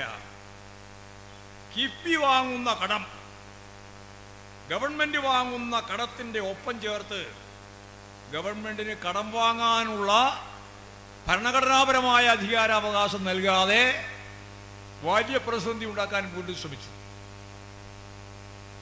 അതാണ് കഴിഞ്ഞ 4 കൊല്ലക്കാലത്തെ നമ്മുടെ അനുഭവം, പുതിയ ഗവൺമെന്റിന്റെ അനുഭവം. അപ്പോൾ നമ്മൾ ആലോചിച്ചു എന്താ വഴി? ഇതിനെ മറികടക്കണമല്ലോ. കിഫ്ബി 90,000 കോടിയിലെത്തി, 65 നിന്ന് 90,000 കോടിയിലെത്തി. ഇനി ഒരു കൊല്ലം കൂടി ആവുമ്പോഴേക്ക് ഒരു സംശയവും വേണ്ട, അത് 1,00,000 കോടിയിലെത്തും. 1,00,000 കോടിയുടെ വികസന പ്രവർത്തനങ്ങൾ ഈ 10 കൊല്ലം കൊണ്ട് ഈ കേരളത്തിൽ കിഫ്ബി വഴി നടക്കും, ഗവൺമെന്റിന്റെ ഭാഗമായിട്ട് തന്നെ. അപ്പോഴാണ് സാമ്പത്തിക മേഖലയിൽ വലിയ പിടിമുറുക്കം. കടം വാങ്ങാൻ അനുവദിക്കില്ല, പെൻഷൻ കൊടുക്കാൻ അനുവദിക്കില്ല, പെൻഷൻ ബോർഡിന്റെ കടവും എല്ലാം തന്നെ ഗവൺമെന്റ് കടമായിട്ട് ഞങ്ങൾ കണക്കാക്കും. അപ്പോഴാണ് പെൻഷൻ ഉൾപ്പെടെ പ്രശ്നമായത്. ഇപ്പോഴെ റൂൾ 300 അനുസരിച്ച് അസംബ്ലിയിൽ തന്നെ സഖാവ് പിണറായി, കേരളത്തിലെ മുഖ്യമന്ത്രി, പറഞ്ഞു ഞങ്ങൾ ഇപ്പോഴും പുതുതായിട്ട് ഞങ്ങളുടെ പ്രയോറിറ്റി നിശ്ചയിച്ചു കഴിഞ്ഞിരിക്കുകയാണ്, മുൻഗണന നിശ്ചയിച്ചു കഴിഞ്ഞിരിക്കുകയാണ്. ആ മുൻഗണനയിൽ ഒന്നാമത്തെ കാര്യം 62 ലക്ഷം ആളുകൾക്ക് കൃത്യമായിട്ട് പെൻഷൻ നൽകുന്ന ക്ഷേമ പെൻഷൻ മുടങ്ങാതെ നൽകും. മുടങ്ങാതെ നൽകുമെന്ന് പ്രഖ്യാപിച്ചതിന് ശേഷം ഇമ്മാസം ഉൾപ്പെടെ ഇപ്പോ പെൻഷൻ നൽകിക്കൊണ്ടിരിക്കുകയാണ്. കുടിശ്ശികയുണ്ടായിരുന്നു കുറച്ച് മാസത്തെ, അത് കഴിഞ്ഞ വർഷമാവുമ്പോൾ കുറെ കൊടുത്തു തീർത്തു. ഇനി ഇപ്രാവശ്യവും കൊടുത്തു തീർക്കും. ഇക്കൊല്ലത്തോടുകൂടി പെൻഷൻ കുടിശ്ശിക മുഴുവൻ കൊടുത്തു തീർക്കും. അതാത് മാസം പെൻഷൻ കൊടുക്കുകയും ചെയ്യും. ആശാ വർക്കർമാർക്ക്, അതുപോലെ തന്നെ അംഗൻവാടിക്കാർക്ക് ഉൾപ്പെടെയുള്ളവർക്ക് പുതുതായിട്ട് വർദ്ധിപ്പിക്കാനൊന്നും സാധിച്ചിട്ടില്ലെങ്കിലും കേരളത്തിൽ ഇന്ത്യയിലെ മറ്റു ചില സംസ്ഥാനങ്ങളിൽ നിന്ന് വ്യത്യസ്തമായി ഏറ്റവും കൂടുതൽ ആനുകൂല്യം കൊടുക്കുന്നത് കേരളത്തിലാണ് സ്കീം വർക്കേഴ്സിന്. അവരെ തൊഴിലാളിയായി അംഗീകരിക്കണമെന്നാണ് CPI-യും ഇടതുപക്ഷ പ്രസ്ഥാനങ്ങളും അംഗീകരിച്ച നിലപാട്. അവരെ തൊഴിലാളികളായിട്ട് പരിഗണിക്കണമെന്നാണ് നമ്മുടെ നിലപാട്. പക്ഷേ സ്കീം വർക്ക് മുഴുവൻ കേന്ദ്ര ഗവൺമെന്റിന്റെ ചുമതലയിൽപ്പെട്ടതാണ്. കേന്ദ്ര ഗവൺമെന്റ് ഓരോ ഘട്ടത്തിലും പറഞ്ഞുകൊണ്ടിരിക്കുന്നത് ഞങ്ങൾ അംഗീകരിക്കില്ല, അവരെ തൊഴിലാളികളായിട്ടല്ല സന്നദ്ധ പ്രവർത്തകരായിട്ടാണ്, അവർക്ക് ശമ്പളം കൊടുക്കില്ല, അലവൻസാണ്, അത് വർദ്ധിപ്പിക്കാൻ ഞങ്ങൾ ഉദ്ദേശിക്കുന്നില്ല കേന്ദ്ര ഗവൺമെന്റ്. ഇവിടെ കേരളത്തിലെ ആശാ വർക്കർമാരിൽ ഒരു വിഭാഗം സമരത്തിലാണ്, ഒരു ചെറിയ വിഭാഗം. ആ സമരത്തോട് ഞങ്ങൾക്ക് വിരോധമില്ല. സമരം നടത്തി സമരത്തിന്റെ ഭാഗമായിട്ട് മുന്നേറുന്ന ഒരു പാർട്ടിയും പ്രസ്ഥാനവുമാണ് കേരളത്തിലെയും ഇന്ത്യയിലെയും ഇടതുപക്ഷ പ്രസ്ഥാനം. ഏതെങ്കിലും സമരത്തെ തള്ളിപ്പറയേണ്ട ഒരു കാര്യവും നമുക്കില്ല. ജനാധിപത്യ അവകാശം തന്നെയാണ് ഇന്ത്യൻ ഭരണഘടനയിൽ സമരം ചെയ്യാനുള്ള അവകാശം. പക്ഷേ ഇവിടെ ആശാ വർക്കർമാർ സമരം നടത്തുമ്പോൾ എന്താ പ്രശ്നം? ആരാണ് ഈ ആശാവർക്കർമാർക്ക് കൂടുതൽ ആനുകൂല്യം കൊടുക്കേണ്ടത്? കേന്ദ്ര ഗവൺമെന്റാണ്. കേന്ദ്ര ഗവൺമെന്റ് അസന്നിഗ്ധമായി പറഞ്ഞു, ഞങ്ങൾ തരില്ല, ഞങ്ങൾ കൂടുതൽ വർദ്ധിപ്പിക്കില്ല. എന്നാൽ ഇവിടെ ആശാവർക്കർമാരെ ചില ആളുകൾ മുൻകൈയെടുത്ത് സംഘടിപ്പിക്കുകയാണ്. അതിലേറ്റവും പ്രധാനപ്പെട്ട ഒരു വിഭാഗം SCCI ആണ്, മറ്റൊരു വിഭാഗം ജമായത്തെ ഇസ്ലാമിയാണ്, മറ്റൊരു വിഭാഗം SDPI ആണ്. ഇവരുടെ നേതൃത്വപരമായ പങ്കോടുകൂടി ആശാവർക്കർമാരുടെ പേര് പറഞ്ഞ് കേരളത്തിലെ ഇടതുപക്ഷ ജനാധിപത്യ മുന്നണി ഗവൺമെന്റിനെതിരായി വലിയ കോലാഹലം സൃഷ്ടിക്കാനാവുമെന്നാണ് മാധ്യമ ശൃംഖലകളുടെ പിൻബലത്തോടുകൂടി അവർ വിചാരിച്ച് പുറപ്പെട്ടിട്ടുള്ളത്. ഞങ്ങൾക്കൊരു കാര്യം മാത്രമേ പറയാനുള്ളൂ, ആശാവർക്കർമാരുടെ സമരത്തോട് നമുക്ക് ഐക്യദാർഢ്യമുണ്ട്, ഒരു സംശയമില്ല. പക്ഷേ ഗവൺമെന്റിനെതിരായി, ഇടതുപക്ഷ ജനാധിപത്യ ഗവൺമെന്റിന്റെ സംവിധാനങ്ങൾക്കെതിരായി ആർക്കെതിരായിട്ടാണോ കുന്തമുന തിരിക്കേണ്ടത്, കേന്ദ്ര ഗവൺമെന്റിനെതിരായിട്ടാണ്, അതങ്ങോട്ട് മാറ്റിവെച്ച് അവരുടെ പിന്തുണയോടുകൂടി ഒരു മഴവിൽ സഖ്യമുണ്ടാക്കി കേരളത്തിലെ ഇടതുപക്ഷ ജനാധിപത്യ മുന്നണി ഗവൺമെന്റിനെ ഒരു പാഠം പഠിപ്പിച്ചേ അടങ്ങൂ എന്ന രീതിയിലേക്ക് അവരുടെ നേതൃത്വത്തിലുള്ള ചില ആൾ, ഞാൻ നേരത്തെ പറഞ്ഞ നേതൃത്വം ശക്തിയായിട്ട് മുന്നോട്ടേക്ക് വന്നതുകൊണ്ട് അതിനൊന്നും ഒരു തരത്തിലും കേരളത്തിലെ ജനങ്ങളുടെ പിന്തുണ ലഭിക്കില്ല എന്ന കാര്യത്തിൽ ഒരു സംശയമില്ല. ഇതാണ് കാര്യം. ഞങ്ങൾ ഈ സമരത്തിനെതിരല്ല, സമരത്തിന്റെ ഭാഗമായിട്ട് തന്നെ സംഭാഷണം നടന്നിട്ടുണ്ട്. കേന്ദ്ര ഗവൺമെന്റിന്റെ കയ്യിൽ ഈ കാര്യം ബന്ധപ്പെട്ടുകൊണ്ട് ബഹുമാനപ്പെട്ട മന്ത്രി തന്നെ മെമ്മോറാണ്ടം നൽകിയിട്ടുണ്ട്. കേന്ദ്രമെടുക്കുന്ന നിലപാട് അടിസ്ഥാനപ്പെടുത്തി ഞങ്ങൾ നിലപാട് സ്വീകരിക്കുമെന്ന് മുഖ്യമന്ത്രി വ്യക്തമാക്കിയിട്ടുണ്ട്. പക്ഷേ അതൊന്നും ഞങ്ങൾക്ക് ബാധകമല്ല. ഞങ്ങൾക്കിപ്പോൾ കിട്ടിക്കൊണ്ടിരിക്കുന്ന 13,200 നിന്ന് 21,000 എത്തിയാൽ മാത്രമേ സമരം പിൻവലിക്കുള്ളൂ എന്ന് പറഞ്ഞുകൊണ്ട് ഒരു തരത്തിലും കേരളത്തിൽ ചെയ്യാനാവാത്ത കാര്യം വെച്ച് സമരം ചെയ്തുകൊണ്ടിരിക്കുന്നത്, അവർക്ക് നേതൃത്വം കൊടുത്തുകൊണ്ടിരിക്കുന്നത് കമ്മ്യൂണിസ്റ്റ് വിരുദ്ധ നിലപാട് സ്വീകരിച്ചു പോകുന്ന ആറു പിന്തിരിപ്പൻ ശക്തിയുടെ കയ്യിൽ കളിക്കുന്ന ഒരവസ്ഥയിലേക്ക് കാര്യങ്ങൾ വന്നാൽ അതിനെ തുറന്നു കാണിക്കുക എന്ന് മാത്രമേ ഇടതുപക്ഷ പ്രസ്ഥാനത്തിന് നിർവാഹമുള്ളൂ. ഇതാ കാര്യം. ഇവിടെ ഈ കേരളം ഇന്ത്യക്ക് മാതൃകയാവുന്ന രീതിയിലുള്ള ജനകീയ മുന്നേറ്റം സൃഷ്ടിച്ചുകൊണ്ടിരിക്കുകയാണ്. അതിലേറ്റവും പ്രധാനപ്പെട്ടതാണ് ജീവിത സൂചികയിൽ എല്ലാ സ്ഥാനങ്ങളിലും നമ്മൾ 1-ാം സ്ഥാനമാണ് കേരളം, കേന്ദ്ര ഗവൺമെന്റിൽ. ഇപ്പോൾ വരുന്ന നവംബർ 1-ാം തീയതി ഇന്ത്യയുടെ ചരിത്രത്തിൽ ആദ്യമായി അതിദാരിദ്ര്യം അനുഭവിക്കുന്ന ഒരാൾ പോലും ഇല്ലാത്ത നാടായി ഈ കേരളത്തെ പ്രഖ്യാപിക്കാൻ പോവുകയാണ് ബഹുമാനപ്പെട്ട കേരളത്തിൻ്റെ മുഖ്യമന്ത്രി വരുന്ന നവംബർ 1-ന്. അതിദാരിദ്ര്യമില്ലാത്ത സംസ്ഥാനം. 30%, 32% ഇന്ത്യയിലെ വിവിധ സംസ്ഥാനങ്ങളിലെ ദാരിദ്ര്യം. അതിവിടെ അവസാനിപ്പിക്കാൻ പോവുകയാണ്. അതിനാവശ്യമായ സൂക്ഷ്മ തലത്തിലുള്ള പരിപാടികൾ ആസൂത്രണം ചെയ്തു വരികയാണ്. ഇപ്പോൾ ഓരോ പഞ്ചായത്തായി അതിദാരിദ്ര്യം അവസാനിപ്പിച്ച പ്രഖ്യാപനം നടത്തി വരികയാണ്. 2 കൊല്ലം മുമ്പ് 30,000-ലധികം കുടുംബങ്ങളിൽ അതിദാരിദ്ര്യം അവസാനിപ്പിച്ചിട്ടുണ്ട്. 64,006 കുടുംബങ്ങളാണ് ആകെ. ആ 64,006 കുടുംബങ്ങളുള്ള അതിദരിദ്രരുടെ പട്ടികയിൽ നിന്ന് 30,000 അതിദരിദ്രരെ കഴിഞ്ഞ കൊല്ലം, ഈ കൊല്ലമല്ല അതിൻ്റെ അപ്പുറത്തെ കൊല്ലം, 2 കൊല്ലമായി മോചിപ്പിച്ചു കഴിഞ്ഞിട്ടുണ്ട്. അന്ന് മോചിപ്പിച്ചപ്പോൾ കേരളത്തിൽ ആദ്യമായിട്ട് അതിദാരിദ്ര്യം അവസാനിപ്പിച്ച ആദ്യത്തെ പഞ്ചായത്തായിരുന്നു കുറ്റിയാട്ടൂർ പഞ്ചായത്ത്, 2 കൊല്ലം മുമ്പ്. അതിൻ്റെ ഒപ്പം നിരവധി പഞ്ചായത്തുകൾ, ഇവിടെ ഏതെല്ലാം പഞ്ചായത്താണെന്ന് എനിക്കറിയില്ല. ഇല്ലായോ? വേഗമായിക്കോളൂ, വെറുതെ പ്രസംഗിക്കാൻ മാത്രം പോരാ. വരുന്ന നവംബർ 1-ാം തീയതി പ്രഖ്യാപിക്കുന്നതിന് മുമ്പ് ഓരോ പഞ്ചായത്ത് എടുക്കണം. ആ പഞ്ചായത്ത് എല്ലാം കൂടി ചേർന്ന് മണ്ഡലമെടുക്കണം. മണ്ഡലമെല്ലാം ചേർന്ന് ജില്ല എടുക്കണം. ജില്ലകളെല്ലാം ചേർന്ന് സംസ്ഥാനം. 2025 നവംബർ 1-ന് കേരള പിറവി ദിനത്തിൽ ഈ കേരളത്തിലെ മുഴുവൻ ജില്ലയിലും, മുഴുവൻ മണ്ഡലത്തിലും, മുഴുവൻ പഞ്ചായത്തിലും, മുനിസിപ്പാലിറ്റിയിലും, കോർപ്പറേഷനിലും അതിദരിദ്രരെ പൂർണ്ണമായി പൊതുധാരയിലേക്ക് എത്തിച്ചിരിക്കുന്നു എന്ന് പ്രഖ്യാപിക്കാൻ നമുക്ക് കഴിയണം. അത് ഇന്ത്യയുടെ ചരിത്രത്തിലെ ഒരു പുതിയ കാൽവെപ്പായിരിക്കും. അപ്പോൾ ഈ ഗവൺമെന്റിന്റെ കാലത്ത് നടക്കാൻ പോവുകയാണ്. വിദ്യാഭ്യാസ മേഖലയിൽ വമ്പിച്ച മാറ്റമാണ്. അതുപോലെ തന്നെ വ്യാവസായിക മേഖല. ഇന്ത്യയിൽ ഒരിക്കലും വ്യാവസായിക രംഗത്ത് കേരളം മുന്നോട്ടേക്ക് വരുമെന്ന് ആരും പ്രതീക്ഷിച്ചിട്ടില്ല, നമ്മൾ ആരും. പക്ഷേ കഴിഞ്ഞ പ്രകടന പത്രികയിൽ ഗവൺമെന്റ് പറഞ്ഞു, ഇടതുപക്ഷ ജനാധിപത്യ മുന്നണിയുടെ പ്രകടന പത്രികയിലും പറഞ്ഞു, ഗവൺമെന്റും പറഞ്ഞു, ഞങ്ങൾ ഈ കേരളത്തിൽ 20 ലക്ഷം ആളുകൾക്ക് പുതുതായി തൊഴിൽ നൽകാൻ പോവുകയാണ്. 20 ലക്ഷം ആളുകൾ. എപ്പോഴാണോ മുതലാളിത്തം അവസാനിക്കുന്നത് അന്ന് മാത്രമേ തൊഴിലില്ലായ്മ അവസാനിക്കുള്ളൂ എന്ന് ഞങ്ങൾ പ്രസംഗിച്ചതാണ്. അത് ശരിയുമാണ്. കേരളത്തിൻ്റെ മാറ്റം, കാർഷിക മേഖലയിലുണ്ടായ മാറ്റം, ഭൂബന്ധത്തിലുണ്ടായ മാറ്റം, ജനാധിപത്യ വിപ്ലവത്തിൻ്റെ കടമകൾ നിർവഹിക്കുന്നതിൽ നല്ലതുപോലെ കേരളത്തിന് മുന്നോട്ടേക്ക് പോകാൻ കഴിഞ്ഞ സാഹചര്യം, ഈ ഒരു പശ്ചാത്തലത്തിലും 57 മുതൽ നമ്മൾ സൂക്ഷിച്ച് കൈകാര്യം ചെയ്ത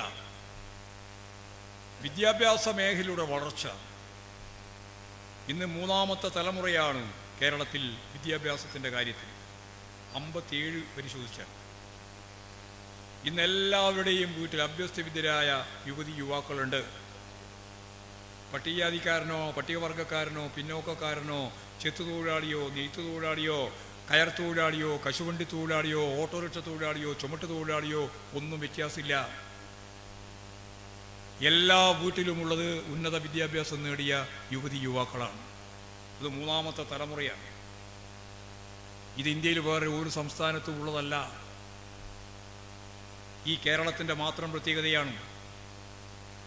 ഇന്ത്യയിലെ മറ്റു ചില സംസ്ഥാനങ്ങളിൽ അഭ്യസ്തവിദ്യരായ യുവതി യുവാക്കളുണ്ട്. പക്ഷേ അവരെല്ലാം ഉന്നതരായ സമ്പന്നന്മാരുടെ മക്കളാണ്, വലിയ ഭൂപ്രമാണിമാരുടെ മക്കളാണ്, വലിയ ഉദ്യോഗസ്ഥ പ്രമുഖരുടെ മക്കളാണ്.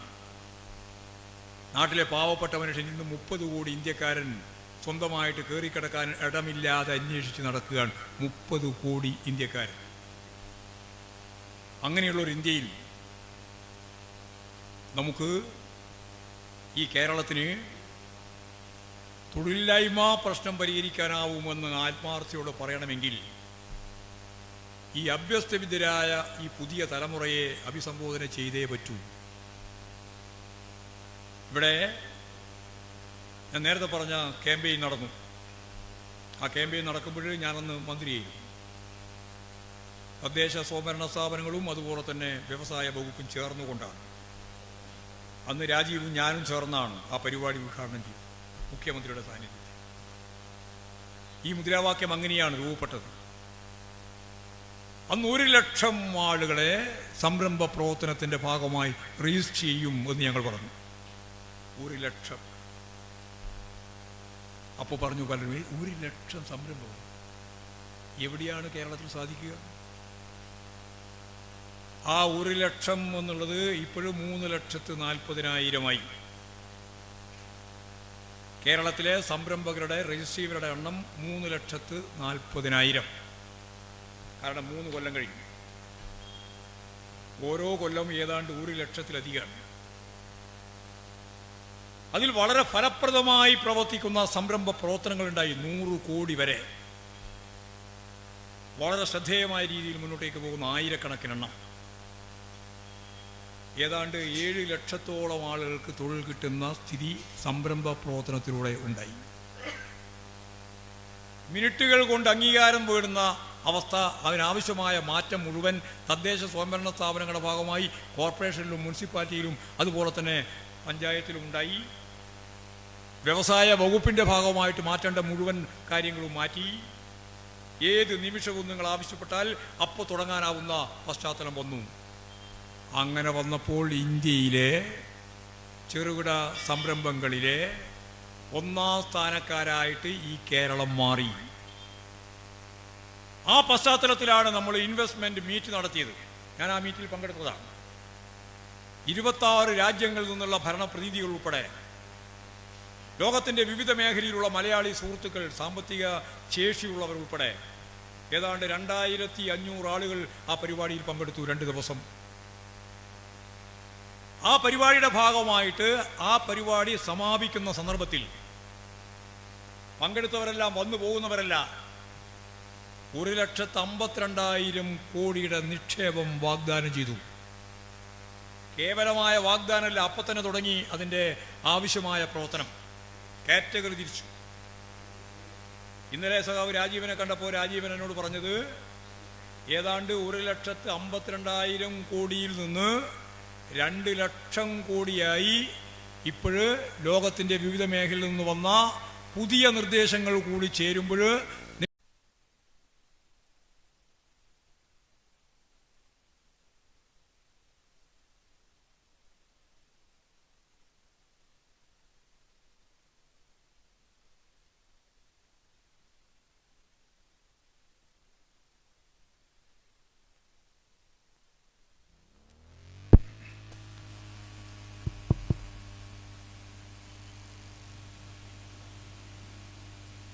ഞാൻ പറഞ്ഞ 3 ലക്ഷത്തിലധികം വരുന്ന സംരംഭ പ്രവർത്തനത്തിലെ 7 ലക്ഷത്തിലധികം വരുന്ന ആളുകൾക്ക് ആപ്തി മുഖേന മാത്രവും പിന്നീട് എല്ലാം കൂട്ടി നോക്കുമ്പോൾ ഒരു 7 ലക്ഷത്തിൽ നിന്ന് 10 ലക്ഷത്തിലേക്ക് നമ്മുടെ തൊഴിലില്ലാത്ത ചെറുപ്പക്കാർക്ക് അതുപോലെ തൊഴിൽ വേണ്ടവർക്ക് ഇപ്പോഴും തൊഴിൽ കൊടുത്തു കഴിഞ്ഞിട്ടുണ്ട്.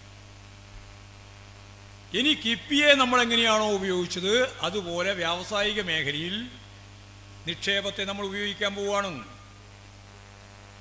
2 ലക്ഷം കോടി ഉറുപ്പിയുടെ നിക്ഷേപം. ആ നിക്ഷേപം പറയുമ്പോൾ നിങ്ങൾ 2 ലക്ഷം കോടിയാണെന്ന് തെറ്റിദ്ധരിക്കണ്ട. പുതിയ കേരളത്തെ രൂപപ്പെടുത്താനുള്ള ഏറ്റവും പ്രധാനപ്പെട്ട പുതിയ പദ്ധതി ആഭ്യന്തര മേഖലയിൽ നിന്ന് സ്വരൂപിക്കാവുന്ന പണം മുഴുവൻ സ്വരൂപിക്കണം. കേന്ദ്രത്തെ കാത്തിരുന്നിട്ട് കാര്യമില്ല. ചൂരൽമല ദുരന്തം വയനാട്ടിലുണ്ടായപ്പോൾ മുണ്ടക്കൈ ഈ ദുരന്തത്തിൻ്റെ ഭാഗമായി ഇന്ത്യൻ പ്രധാനമന്ത്രി ഉൾപ്പെടെയുള്ള ഉന്നതരായ നേതൃനിര മുഴുവൻ അവിടെ സന്ദർശിക്കുകയും ആശ്വസിപ്പിക്കാൻ വേണ്ടി ശ്രമിക്കുകയും ചെയ്തെങ്കിലും 1 നയാ പൈസ ഇന്നേ അവരെ തന്നില്ല. കടം അനുവദിക്കാൻ തീരുമാനിച്ചത് തന്നെ ഈ മാർച്ചിൽ തിരിച്ചടക്കണമെന്ന് പറഞ്ഞുകൊണ്ടാണ്. കടം നമുക്ക് കടമല്ല വേണ്ടത്. ഇന്ത്യക്ക് മറ്റ് വിവിധ സംസ്ഥാനങ്ങൾ കൊടുക്കുന്നത് പോലെ കേരളത്തിലും കേരളം ഇന്ത്യയുടെ ഭാഗമാണെന്ന് അംഗീകരിച്ച് ആവശ്യമായ പണം തന്നില്ല. അങ്ങനെ പണം തന്നില്ല എന്നുള്ളത് കൊണ്ട് കരഞ്ഞ് വാവിട്ട് അയ്യോ ഞങ്ങൾക്ക് ഒന്നും ചെയ്യാനാവുന്നില്ല എന്ന ഒരു കേരളത്തെയാണ് നിങ്ങൾ പ്രതീക്ഷിച്ചതെങ്കിൽ ആ കേരളമല്ല മിനിഞ്ഞാന്ന് നിങ്ങൾ കണ്ടത്. ലോകത്തിലെ പുനരധിവാസത്തിന് ഇതുപോലെ ഒരു മാതൃകയില്ലാത്ത ഒരു പുതിയ മാതൃക ഈ കേരളം സൃഷ്ടിക്കാൻ പോവുകയാണ്. കൽപ്പറ്റക്കടുത്ത് ടൗൺഷിപ്പിന് തറക്കല്ലിട്ടിരിക്കുന്നു.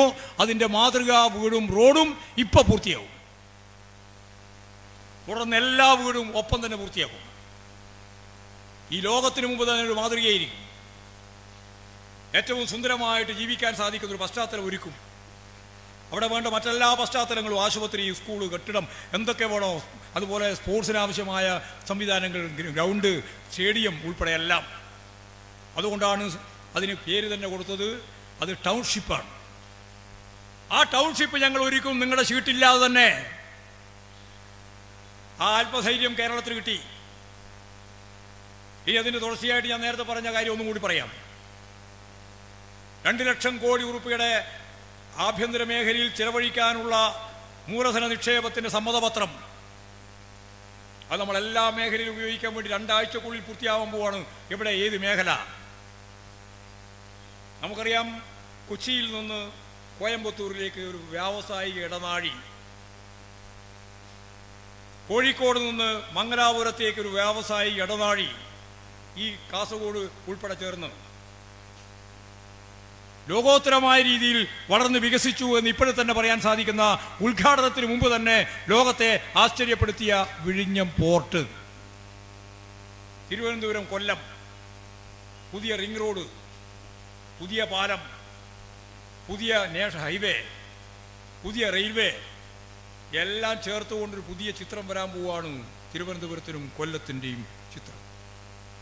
കൊച്ചി ഇപ്പോഴും തന്നെ നിങ്ങൾക്കെല്ലാം അറിയുന്നത് പോലെ ലോകോത്തരമായ പട്ടണമായി വളരെ 5 കൊല്ലം പൂർത്തിയാകുമ്പോഴേക്ക് ഇപ്പോൾ തീരുമാനിച്ച പോലെ 20 ലക്ഷം അഭ്യസ്തവിദ്യരായ യുവതി യുവാക്കൾക്ക് ഈ കേരളത്തിൽ ഇന്ത്യക്ക് മാതൃകയാവുന്ന രീതിയിൽ തൊഴിൽ നൽകാനുള്ള പദ്ധതികൾ നമ്മൾ പൂർത്തിയാക്കുക തന്നെ ചെയ്യും.